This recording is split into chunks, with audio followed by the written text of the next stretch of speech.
Hello. हाय दोस्तों, कैसे हो? आशा है बहुत अच्छे होंगे। अभी अभी दिवाली का त्योहार गया है, सबके घर में खुशियाँ, उमंग उत्साह रहे होंगे। त्योहार बहुत अच्छे से मनाया होगा, बच्चे घर में आए होंगे और बच्चों के साथ त्योहार मनाने का एक अलग ही मज़ा है। तो आज मैं आपके सामने घोंसले की अगली कड़ी लेकर उपस्थित हुई हूँ। आशा है कि आपको मेरी पिछली कड़ी अच्छी लगी होंगी। हमने चर्चा की थी कि बच्चे जब पढ़ लिख कर घर से बाहर जाते हैं कैरियर बनाने के लिए, और वह उनके लिए ज़रूरी भी होता है।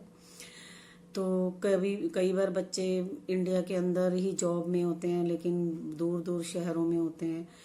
और कई बार बच्चे काफ़ी आगे की सोचते हुए बाहर विदेशों में भी निकल जाते हैं। पीछे माता पिता उनके अकेले रह जाते हैं। बेटियां शादी करके अपने घरों में सेटल हो जाती हैं और बेटे भी जॉब में। कई बार माता पिता के दोनों ही बच्चे बाहर विदेशों में रह रहे होते हैं और ऐसे में माता पिता अकेले एकांकीपन को महसूस करते हैं। तो बच्चों को अपने लक्ष्य को पाने के लिए, लक्ष्य पर पहुंचने के लिए मशक्कत करनी पड़ती है और पेरेंट्स को और बच्चों को दोनों को सेक्रीफाइस करना होता है। लेकिन जब बाद में पेरेंट्स अकेले रह जाते हैं तो उनको काफ़ी फील होता है, क्योंकि कई बार बच्चे त्योहारों पर या किसी ज़रूरत के समय पर जल्दी नहीं पहुंच पाते, और ख़ास तौर पर विदेशों में रहने वाले बच्चों के लिए तो बहुत मुश्किल होता है। अभी आप ही सोचिए, कोरोना काल में कितनी कठिनाई आ रही है। बच्चे 2-2, 3-3 साल से बाहर फंसे हुए हैं और अपने पेरेंट्स के पास नहीं आ सकते, पेरेंट्स उनके पास नहीं जा सकते। तो ऐसे में तो आप समझ सकते हो ना कि कितनी मुश्किल होती है। बच्चे भी चाहते हैं बहुत। माँ बाप बहुत सारे ऐसे होते हैं जो बहुत खुशकिस्मत होते हैं, जिनके बच्चे उन पर हमेशा ध्यान देते हैं और उनकी केयर करते हैं और समय पर जैसे उनकी ज़रूरतों को भी पूरा करते हैं। लेकिन हमेशा ऐसा नहीं हो पाता, संभव भी नहीं है।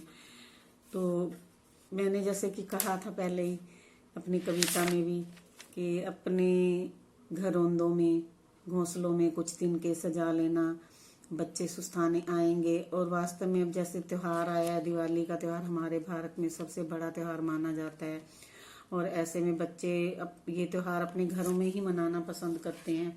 लेकिन बाहर वाले बच्चों के बारे में नहीं मैं ऐसा कह सकती, क्योंकि उनके लिए पॉसिबल नहीं है। तो बहुत घर में रौनक होती है बच्चों के साथ। जिनके बच्चे मैरिड हैं उनके छोटे बच्चे भी, नाते पोते ये भी आते हैं, तो घर एक तरह से पूरा खुशहाली से भरा हुआ महसूस होता है, उमंग होता है, उत्साह होता है। तो दिवाली पर अब काफ़ी बच्चे आए होंगे, माता पिता को भी बहुत अच्छा लगा होगा। लेकिन विदेशों से बच्चे नहीं आ पा रहे हैं, उनके लिए तो बहुत ही कठिनाई का वक्त गुजर रहा है। मैंने देखा है कि बच्चे 3-3, 4-4 साल से फंसे, कि जो पहले 1-2 साल से नहीं आए और अब 2 साल से वो मजबूर हैं कि आ ही नहीं सकते।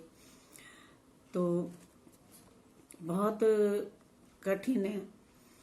ऐसे में काफ़ी माता पिता ऐसे हैं जिनके बच्चे बाहर रहकर भी उनकी बहुत केयर करते हैं। मैंने देखा मेरे आसपास काफ़ी ऐसे पेरेंट्स हैं जिनके बच्चे बाहर रहते हैं, लेकिन वो अपने माता पिता की हर पल कह लो कि माता पिता को मॉनिटर करते हैं। उन्होंने घरों में कैमरे लगवाए हुए हैं और उनके लिए केयर टेकर, मेड वगैरह सब रखी हुई हैं, और उनकी पल पल की उनको खबर रहती है। बात भी करते हैं, क्योंकि अब एडवांस टेक्नोलॉजी से जो कैमरे लगे उन पर भी कॉलिंग हो जाती है, बात पहुंचा सकते हैं या उनको इंस्ट्रक्शन भी दे सकते हैं। लेकिन फिर भी कुछ ऐसे हालात मेरे सामने आए हैं कि बच्चे तो माता पिता का ध्यान रखना चाहते हैं और वो पैसा भी खर्च करते हैं।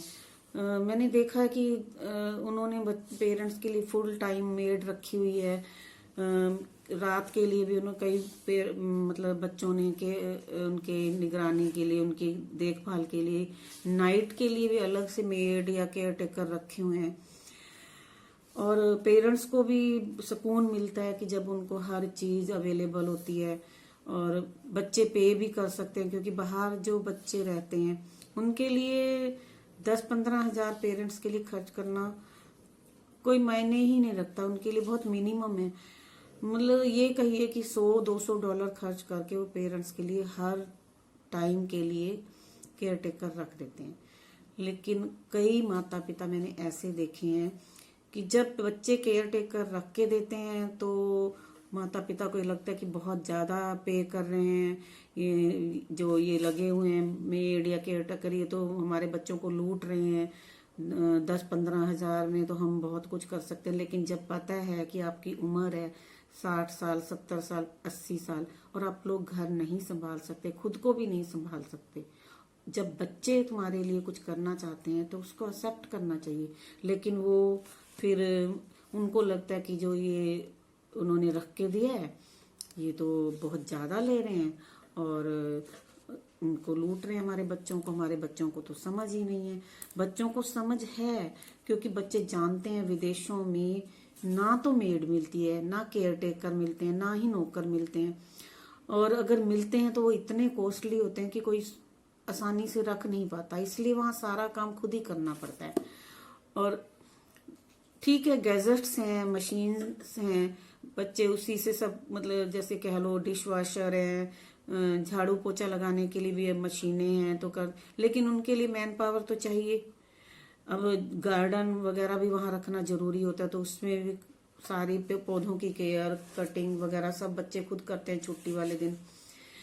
और उनको पता है कि हाँ कितनी लाइफ, ठीक है पैसा है, लेकिन लाइफ में जो सुख सुविधाएं वो केयर टेकर या मेड वगैरह रख के ले सकते हैं वो वहां नहीं मिलती हैं।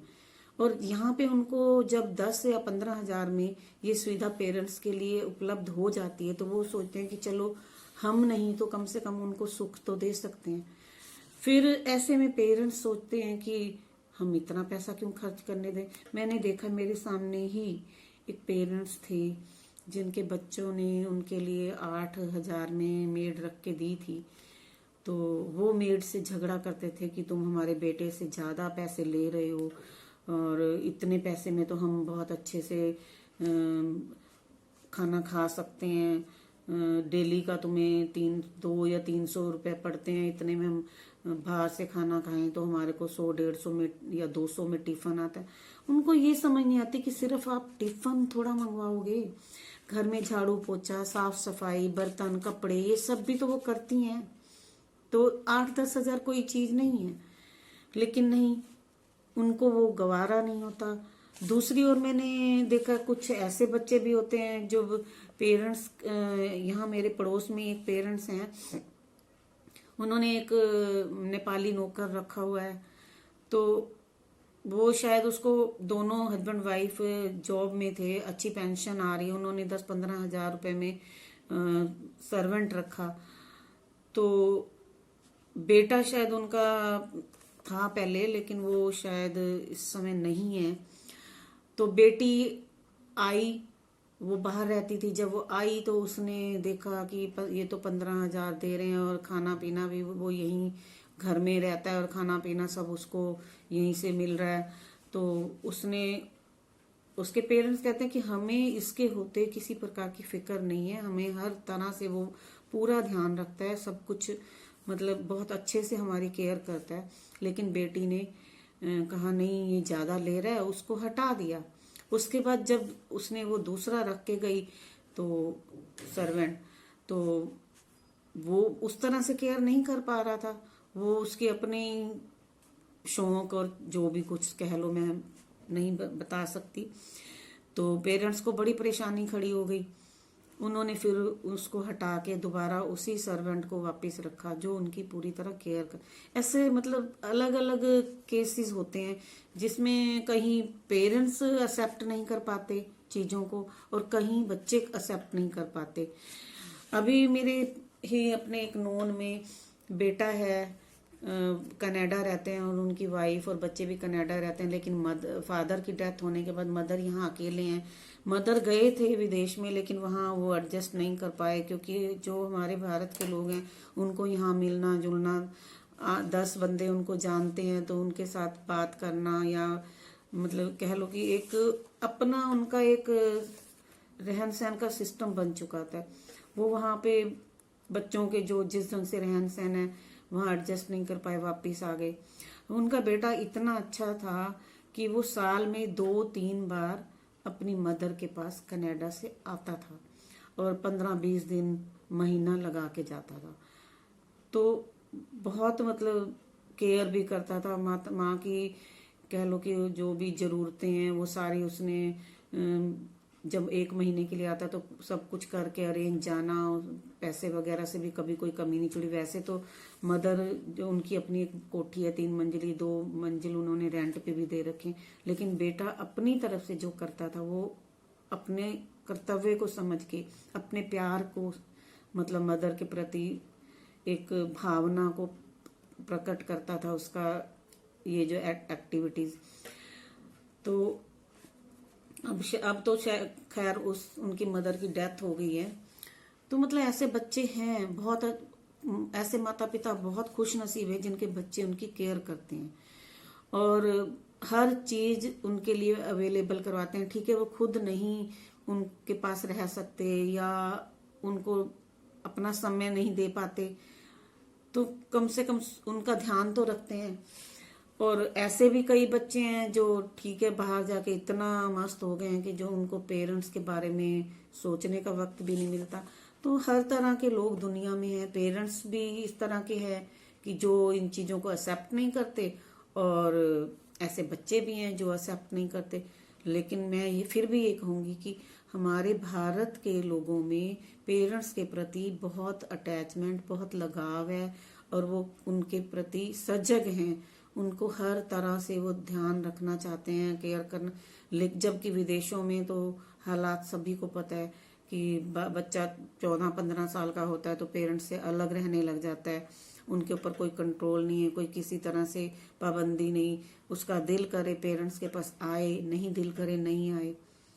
तो फिर इसीलिए मैं बोलती हूँ कि अपने घरौंदों में तिनके सजा लेना, यानी अपने घरौंदों में इतना मार्जिन रखें कि बच्चे आए सुकून से आपके पास कुछ समय बिताएं, आपके साथ टाइम स्पेंड करें, आपका के साथ जो उनको सुकून मिलता है या आपको उनके साथ सुकून मिलता है वो मिल बांट कर एक दूसरे से अपनी भावनाओं को व्यक्त करें। तो हमारे बच्चे अभी बहुत अच्छे हैं जो इस तरह से पेरेंट्स की केयर भी करते हैं, और पेरेंट्स भी बच्चों के इंतजार करते हैं कि कब बच्चे आएं और उनके साथ रहें। और उनका घर जो है एक सूना सा महल, सूना सा घर होता है, उसमें रौनक और किलकारियां, खुशियां गूंजें। तो मैं तो यही कहना चाहूंगी कि बच्चों को माता पिता की भावनाओं का सम्मान करना चाहिए और माता पिता को बच्चों की भावनाओं का सम्मान करना चाहिए।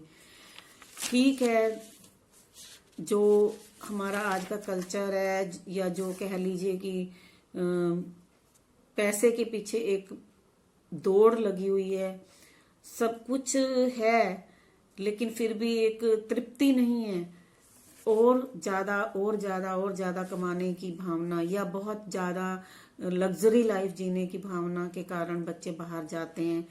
और पेरेंट्स पहले खुद ही उनके मन में ये चीज डालते हैं कि वो एक अच्छी पोजीशन, अच्छे मुकाम को पाएं, अच्छी स्टडी करें, और बच्चे करते हैं, लेकिन कहीं ना कहीं एक खालीपन उनके अंदर रह जाता है जब बच्चे घर छोड़कर विदेशों में या अपने ही देश में कहीं दूर दूर जा बसते हैं। और काफी फर्क तब आता है जब बच्चे मैरिड हो जाते हैं और उनका अपना घर गृहस्थी, अपना परिवार बन जाता है, जब जिसमें बच्चे वगैरह, तो उस समय वो बहुत व्यस्त हो जाते हैं कि जैसे हम भी थे, हमारे बच्चे छोटे थे, कभी बच्चों की पढ़ाई है, कभी उनकी छुट्टियां नहीं है, तब हम अपने आप को बांधे रखते थे, पेरेंट्स के पास हम लोग कम जाते थे क्योंकि हमारा हमेशा यही रहता था कि अभी बच्चों के एग्जाम्स हैं, अभी पढ़ाई है, अभी ये ऐसा है, अभी वैसा है, तो कोई ना कोई मतलब अड़चन बनी रहती थी कि जो हम धीरे धीरे धीरे माँ बाप से कटते गए या पीछे होते गए, जाते थे। कोई त्योहार है या कुछ मतलब कोई घर में कुछ ऐसा फंक्शन है कुछ, तभी ज्यादा जाना होता था। लेकिन अब जो सिस्टम है अब उससे भी अलग हो चुका है।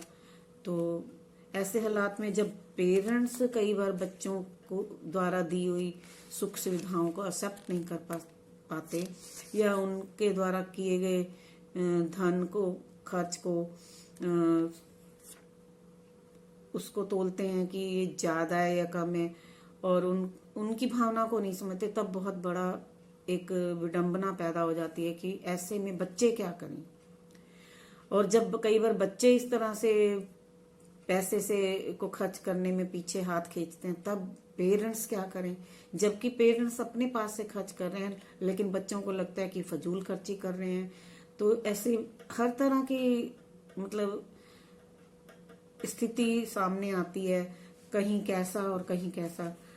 तो इसके समाधान तो अगर ढूंढे जाएं तो बहुत मिल जाते हैं कि बच्चों को पेरेंट्स की भावनाओं को समझना और एडजस्ट करना चाहिए, पेरेंट्स को बच्चों की, तभी आपस में प्यार बना रहता है जब हम दोनों तरफ से अपने अंदर में एक कह लो कि भावनाओं को प्रत्यक्ष रूप देते हैं, तभी हम कामयाब माता पिता या कामयाब बच्चे माने जा सकते हैं। तो आज के लिए शायद मैं इतना ही कहूंगी। फिर मिलते हैं घोंसले की अगली कड़ी में एक नए टॉपिक के साथ, नई चर्चा करेंगे। आप बताइए जरूर मुझे कमेंट्स करके कि आपको कैसा लगा, क्या मेरी मन की बातें आपके मन की बातें हैं, और आपने भी अपने पास आसपास में ऐसी स्थिति देखी होगी। कई बार पेरेंट्स बच्चों के पास जाते हैं तो वहां उनको एडजस्ट करना मुश्किल हो जाता है, या वहां भी वो लोनलीपन फील करते हैं, बच्चे चले जाते हैं ऑफिस वगैरह में। तो मतलब ऐसे बहुत सारे पेरेंट्स के अनुभव होंगे। मैं सोचती हूँ कि मेरे मन की बातें जरूर आपके मन की बातें हैं, हम सबके मन की बातें हैं। तो मिलते रहेंगे इसी तरह से आगे भी। ओम शांति।